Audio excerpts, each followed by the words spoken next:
taraweh budak ngan 7 menit 20 rakaat eta si kumaha ngalempangkeunana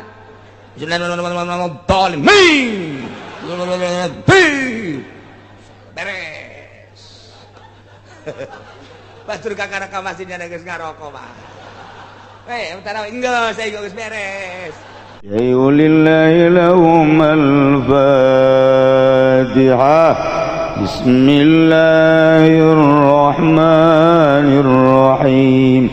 Alhamdulillahi rabbil alamin. Ar-Rahmanir-Rahim. Maliki yaumiddin. Aya jelema laporan ka Kangjeng Nabi.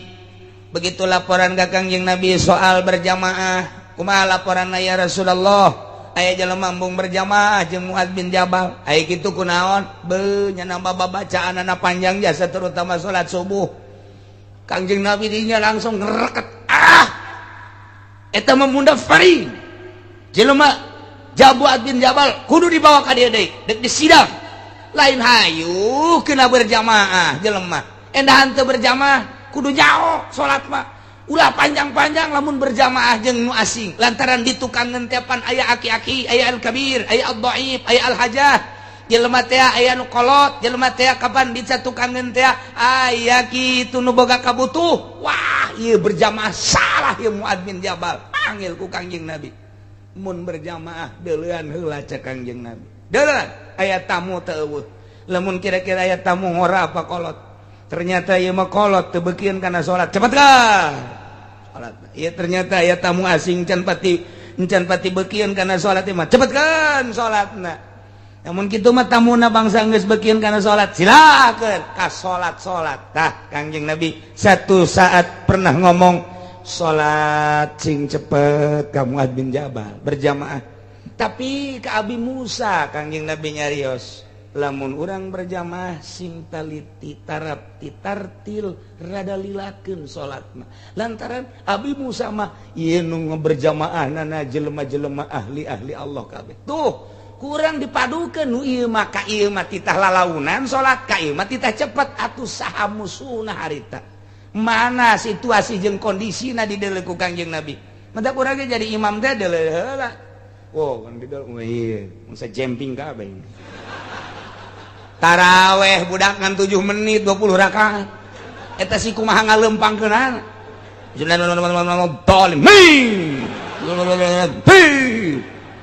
beres batur kakara ka masjidnya geus ngaroko mah taraweh geus saya geus beres insyaallah ya Karim anu madak dulu deuleu heula urang ge tuh madak Abuya Cidahu baheula taraweh mah hayang sajud sekali taraweh supaya saquran tamat teu bareng jeung santri-santri acan santri-santri bae kami keluarga bae naon sebab babacaanana deuk tartil deuk lalaunan kunaon misa atuh bareng bae moal kuateun tuh misa ta eta lah nyaho situasi berarti ulah santri ge santri bae masyarakat kami mah jeung keluarga bae lantaran tarawehna deuk make Quran saquran pan taraweh seperti di Bandung baheula kurkura zaman di Bandung ngaji teh saquran taraweh teh teu dipilih santri anu kira-kira embung babaca panjang teuing ka masjid anu saquran bismillahirrahmanirrahim kabeneran giliran 3 nu 2 matalar Quran nu hiji teu hijin teh jadi make Quran di hareup kitu tah aya parantina majeuna meunang 8 rakaat pareum listrik da pareum dioper kunyana Allahakumut takasur hatta zurtum geus kumaha atuh jate talar bogan sami milih 3 supirna nu 2 talar Quran, nu hiji adina kiai, nu hiji matu santri talar, nu hiji henteu pasti cak masyarakat nu henteuna kiai meureun ulah loba omong sia masyaallah ta eta jadi teu bisa ucapan mujtahid ge moal bisa dibahas ku urang cok bahasa Imam Syafi'i dina al-um nu sakitu hesena bahasa-bahasa gitu Imam Malik, bahasa-bahasa mujtahid al-madzhabul arba'ah sejasa. Berarti kan kudu aya ashabna anu ngureikeun ucapan mujtahid mutlak, anu ngucapan mujtahid ashabna engke eta ashab ge hese keneh diuraykeun deui ku mujtahid fatwa. Nah urang mah kuari hasil Imam Romli, hasil Imam Ibnu Hajar, dibelah dieuna deui terus diuraykeun deui ku Syekh Nawawi Banten akur bahasana jeung urang mantak maca we kitab Riyad ngeunah urang. Naon sababna eta diterjemahkeunana ku Syekh Nawawi akur jeung kahayang urang. Riyad ge sakitu hesena dibacana ku nu teu mondok mah. Kuari deuk langsung hadis Kangjeng Nabi soekeun sia ku aing. Saya mah kumaha gitu. Ucapan Kangjeng Nabi teh. Mantak innamal a'malu binniyat. Ucapan hiji Kangjeng Nabi. Cek Imam Syafi'i innamal a'malu innamal sihatul a'mal binniyat. Innamal sihatul amal, pasti sahna beramal kudu make niat. Di mana teu make niat teu sah. Tapi Imam Maliki mah kumaha? Tafsiranna lain innama syihatul amal atuh innama kamalul amal binniyat. Sampurnana amal kudu make niat. Teu niat ge jadi ngan teu sampurna. Coba eta. Tinggal urang ka dieuna, pagedruk, geus ya usoli bidah.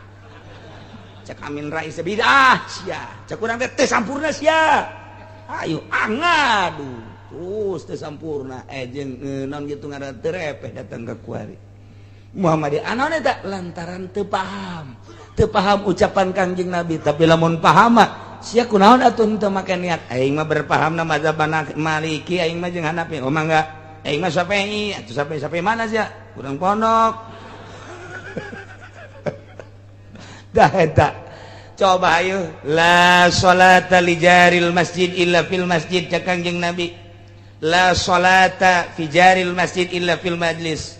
Daya salat pikeun anu deket ke masjid, datang ke masjid kecuali kudu di masjid. Di tafsiran la sholata ay la sholata sahihatun. Di tafsiran deui ku ulama la sholata ay la sholata kamilatun. Di tafsiran datang ke ayat 7 tafsir. Bahasa Kangjeng Nabi na eta keneh la sholata li jaril masjid illa fil majlis. Teu sah salatna bagi nu tatangga jeung masjid mun salatna teu di masjid. Lamun make la sholata sholihatun nu deukeut ka masjid teu salatna teu sah kabeh. Tafsiran deui la sholata kamilatun. Teu sampurna salatna bagi jelema nu deukeut ka masjid mun salatna teu di masjid sah mah sah ngan teu sampurna. Terus si tafsiran diperpanjang mujtahid bagianana tinggal urang deuk miluna ka mana. Eta ucapan Kanjeng Nabi nu sakitu hesana. Tah ucapan ai urang mah deuk milu ka mana? Kanu teu salat bae oh masalah ge. Cek nu teu salat teh ribut bae segala sah segala teu samaning aing cek jeuna teh. Geus, ulah dimasalahkeun ulah salat sia. Blon teh. Eta ucapan Kanjeng Nabi. Sok tafsiran-tafsiranana saha nu mampu nafsiran gitu. Dia lain sa tafsir-tafsirna nya ge ditanyakeun eta nu mantak innama syihatul amal. Naon tah Imam Syafi'i teh takdirna kitu? Ngadalil. Wah, nggak dalil, berbagai dalil dan argumentasi memperkuat bahwa innamal amal teh make syiatul amal, usul fikih teh bagianna. Ieu nu mantak innamal amal lima syiatul amal kamalul amal naon? Nggak dalil dengan berbagai temuan-temuan hadis Kanjeng Nabi dan lain sebagainya. Dijieunlah kaidah. Masya Allah. Kuari ucapan Kanjeng Nabi diomongkeun ku jelema nu tilok pake kopiah. Asana ceulina digerak kaji kuari. Ya cerita ulah sembarangan. Quran jelaskan ku hadis Kanjeng Nabi. Hadis Kanjeng Nabi jelaskan ku ucapan mujtahid. Ucapan mujtahid jelaskan ku kiai. Geus atuh kitabna masyarakatna kiai sakitu bae geus hese-hese. Tuh kitab urang keur leumpang. Tuh. Berarti kiai teh kitabna masyarakat. Aju kuari kiaina dibere sekupi. Ya, kitab kudu dibelem ya. Belum ya kitab ya. Teu beres ya sekupi ya. Ya Allah. Mandak ku Allah teu disinaran. Kitab acak-acakan geus teu kabaca ieu ku masyarakat kitab. Acak-acakan bahasana ieu kitab ieu. Cek masyarakat aing embung maca kitab eta. Kurang teu kabaca. Kurang teh loba sekupian. Ya golkaran di jerona kabaca ku masyarakat eta dijabarkeun teh kos kitu teh nurani ruhani teu bisa dibobohong teu bisa dibobodoh kunaon tuh sia teh embung ka itu teu kabaca ku aing mun dijabarkeun kan kos itu tapi urang ngan gideg dong embung jangan naon teu kahartieun teh kitabna kiai-kiai teh teu kahartieun kitabna lantaran kitab teh kudu nu jelas panu macana caang matana sinarna aya jangnya anganana lapadna gelede akur kalimahna dibacana nikmat kok nyambung nu maca jeung nu dibaca begitu nu dibacana ieu nu dibaca Quran geus karari amat ieu mah kunaon asana salah ieu kunaon kahujanan ieu Quran karendem asana ngahiji kalimah-kalimahna ieu ngahiji heuh ngageblek ieu aya naonan tuh aya sekupi jeung sering ka pendopo meureun ieu Quran ieu kajen ku kumaha ge dibere ku atut sakali istighosah 3 juta aja teu kabaca ieu kitab tuh eta teh kan penjabaran kula mengajabarkeun ngan teu ngomong ruhani teh kos kitu matak teu kapake ngaji di lembur di tongtorongan datang ka peupeus tongtorong henteu datang kunaon teh atuh teu kabacaeun ku masyarakat teu kabacaeun ngageblek sia ieu kitabna teu kabacaan coba lamun kabaca mah iya tuh moal saha anu teu nyambung nurani mah tuh nurani mah nyambung jeung nurani deui ya tuh mentak ge ulah sama nah ieu mah keur nyaritakeun hadis sedengkeun ngaji hadis teh lamun hayang masarkeun hadis kudu tamat 7 kali mun Bukhari kudu 7 kali tamat mun Muslim kudu 7 kali tamat naon sababna lantaran bahasa hadis mah samitu samina qara'tu qara'na akhbartu akhbarna akhbarona gitu akhbarona akhbaroni berarti kan ieu tata lepah hadis mah samitu an anu sami'na an anu qara'tu an anu qara'na an anu tuh akhbaroni anu akhbarona anu berarti meunang ti saha kuari urang meunang ti majalah hidayah idola ku urang dipidatokeun tanya eta hadis meunang ti saha hidayah lumayan sakjana sajuta-jutaeun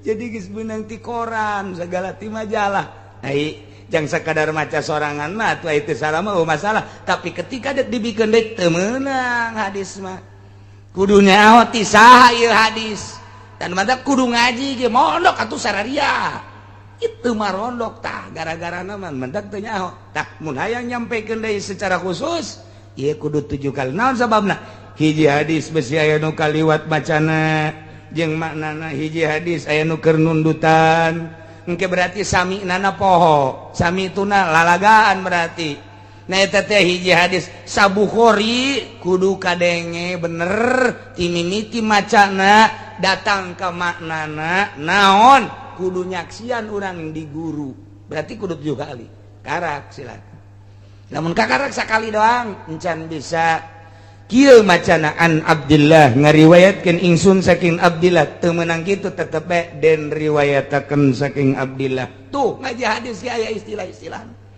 namun urang geus bisa 7 kali geus siap tempur urang teh meunang an Abdillah ngariwayatkeun ingsun saking Abdillah berarti tidinya teh kapisah urang ti saha ngariwayatkeun ingsun teh berarti geus ti guru